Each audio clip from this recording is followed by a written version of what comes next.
Percaya nggak percaya, suatu negara yang dulunya masuk kategori miskin bahkan termiskin di antaranya. Kemudian kondisi negara ini berubah menjadi negara kaya raya yang saat ini malah masuk dalam kategori terkaya di dunia. Mulai dari negara tempat lahirnya industri K-pop hingga negara terkaya peringkat pertama di tahun 2023. Namun, bukankah sulit diprediksi bagaimana negara-negara ini mendapatkan kekayaannya? Padahal dulunya memiliki perekonomian yang lambat dan kacaunya sistem pemerintahan di negara ini. Faktanya, kesejahteraan yang didapatkan beberapa negara ini bisa saja dipengaruhi oleh beberapa faktor, entah karena penemuan sumber daya alam yang melimpah atau karena efektifnya kebijakan yang dibuat pemerintah dari suatu negara. Lantas, kita akhirnya dibuat bertanya-tanya, sebenarnya apa saja yang dilakukan negara-negara ini untuk mendapatkan kemakmuran? Republik Korea atau lebih dikenal dengan nama Korea Selatan, sebuah negara yang terletak di Asia Timur. Tidak banyak yang tahu kalau negara yang juga dijuluki negeri ginseng ini dulunya merupakan negara miskin. Bahkan faktanya, tahun 1950-an, Korea Selatan dan Indonesia pernah sama-sama dikategorikan negara termiskin di dunia, di mana Korea Selatan hancur lebur setelah terjadinya perang saudara dengan Korea Utara yang berakhir pada tahun 1953. Namun apa yang terjadi sekarang?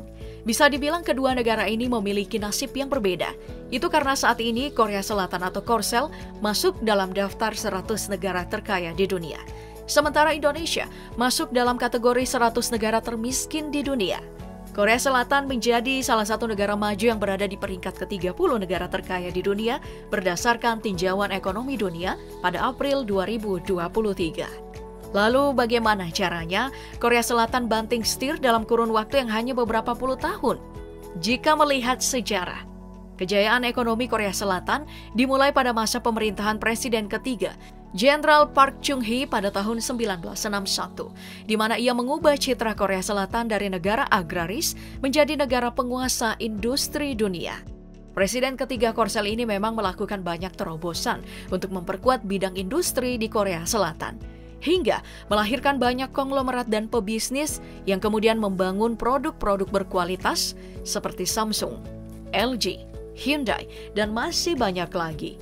Kemudian pada tahun 1962 sampai tahun 1995, ekonomi Korea Selatan terus meningkat pesat. Mulai dari berfokus pada industri tekstil, industri orientasi ekspor, industri berbasis teknologi, juga ada industri hiburan K-pop dan budaya yang mendunia. Serta hal terpenting yang dilakukan Korea Selatan adalah meningkatkan mutu kualitas sumber daya manusia mereka dengan cara memperbaiki pendidikan. Padahal, jumlah penduduk mereka pada perkiraan tahun 2021 hanya mencapai 51,8 juta jiwa.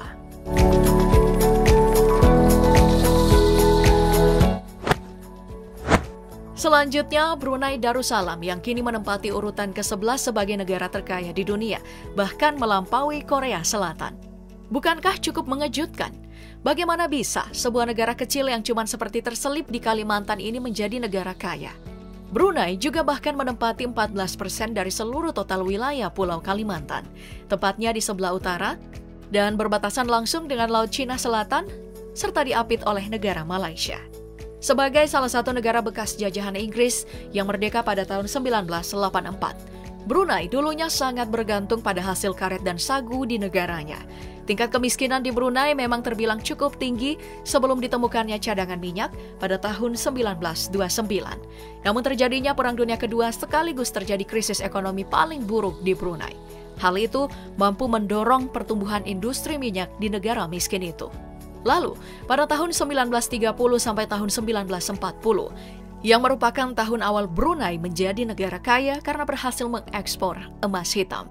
Dari hasil kekayaan itulah pemimpin yang berkuasa pada tahun 1950-an hingga tahun 1960-an bernama Omar Ali Saifuddin III yang merupakan Sultan ke-28 Brunei Darussalam. Pada akhirnya berhasil melakukan perubahan infrastruktur dan meningkatkan fasilitas kesehatan publik serta mulai menciptakan sistem pendidikan yang maju di negaranya. Meskipun kekayaan Brunei sempat meredup, namun pada tahun 1960-an atau pada awal tahun 1970-an kembali ditemukan cadangan gas alam, sehingga mampu mengembalikan kejayaan ekonomi Brunei juga lebih meningkatkan kualitas kehidupan rakyatnya.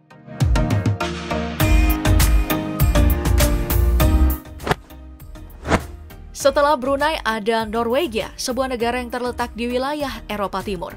Hebatnya, saat ini Norwegia berada di peringkat ke-8 sebagai negara terkaya di dunia. Hal itu bermula pada tahun 1969, di mana telah ditemukan cadangan minyak di Laut Barat Utara Norwegia. Kebetulan pada tahun 1970-an, harga minyak sedang naik-naiknya, dan Norwegia mulai memproduksi minyak di tahun 1971. Sebelum ditemukannya minyak di Norwegia, negara ini juga merupakan negara miskin dikarenakan krisis keuangan global dan Perang Dunia Kedua. Namun sekarang ini kehidupan rakyat di Norwegia bisa dibilang termasuk sejahtera karena menjadi salah satu negara maju di benua Eropa. Norwegia juga dikenal memiliki pendidikan dengan standar tinggi, sehingga kurangnya angka pengangguran dan kemiskinan di negara ini. Bahkan angka harapan hidup di Norwegia bisa mencapai 80,2 tahun.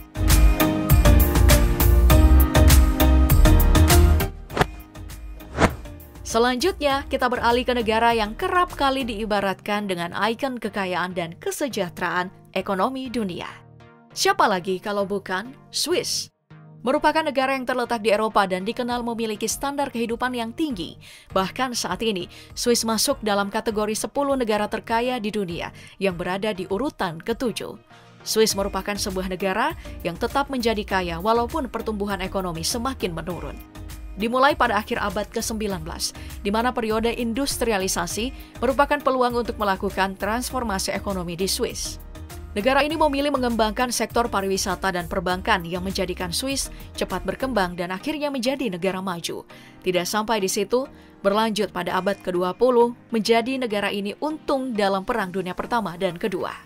Selain sektor perbankan dan pariwisata, Swiss juga meraup keuntungan dan mampu memperkuat ekonominya dari sektor persenjataan serta pinjaman perbankan.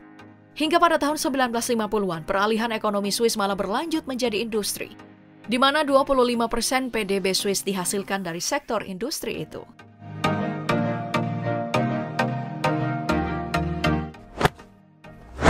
Qatar yang terletak di wilayah Timur Tengah dan satu-satunya berbatasan darat langsung dengan Arab Saudi di Asia Barat. Siapa yang tidak tahu Qatar? Negara kecil yang hanya seluas 11,5 ribu kilometer persegi namun memiliki kekayaan selangit. Qatar bahkan menempati posisi keempat sebagai negara terkaya di dunia mengalahkan Swiss dan jauh di atas Korea Selatan. Sebenarnya, apa yang membuat Qatar menjadi sekaya sekarang? Padahal, sama seperti negara-negara sebelumnya, Qatar juga pernah menjadi negara miskin. Tepatnya pada awal abad ke-20, ekonomi Qatar yang bergantung pada abad perikanan dan mutiara harus jatuh. Hal itu dikarenakan munculnya mutiara yang juga dibudidayakan dari Jepang sekitar tahun 1920 hingga tahun 1930-an. Kemudian transformasi ekonomi Qatar dimulai pada tahun 1940 ketika pertama kali minyak bumi ditemukan di lapangan Dukhan. Namun karena adanya Perang Dunia Kedua, produksi bahan hitam baru dimulai dengan sungguh-sungguh pada tahun 1949.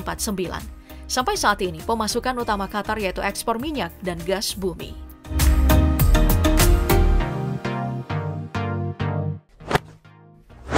Negara yang juga dulunya miskin dan berhasil menjadi kaya adalah Luxembourg, salah satu negara terkecil di benua Eropa, namun tingkat perekonomiannya maju bukan candaan. Negara ini bahkan pernah menduduki posisi nomor 1 sebagai negara terkaya di dunia pada tahun 2021. Walaupun saat ini Luxembourg berada di urutan kedua sebagai negara terkaya, hal itu tidak sedikit pun mengurangi potensi negara ini menjadi kaya, di mana perekonomian utamanya ditunjang oleh industri perbankan, baja, serta manufaktur yang maju.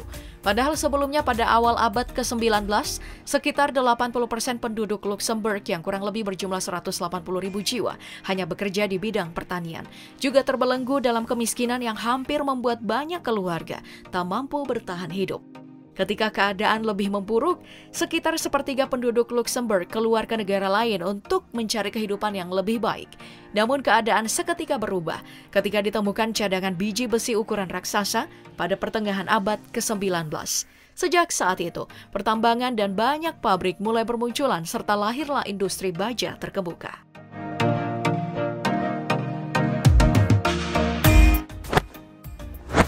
Dari Luxembourg kita menuju ke Irlandia.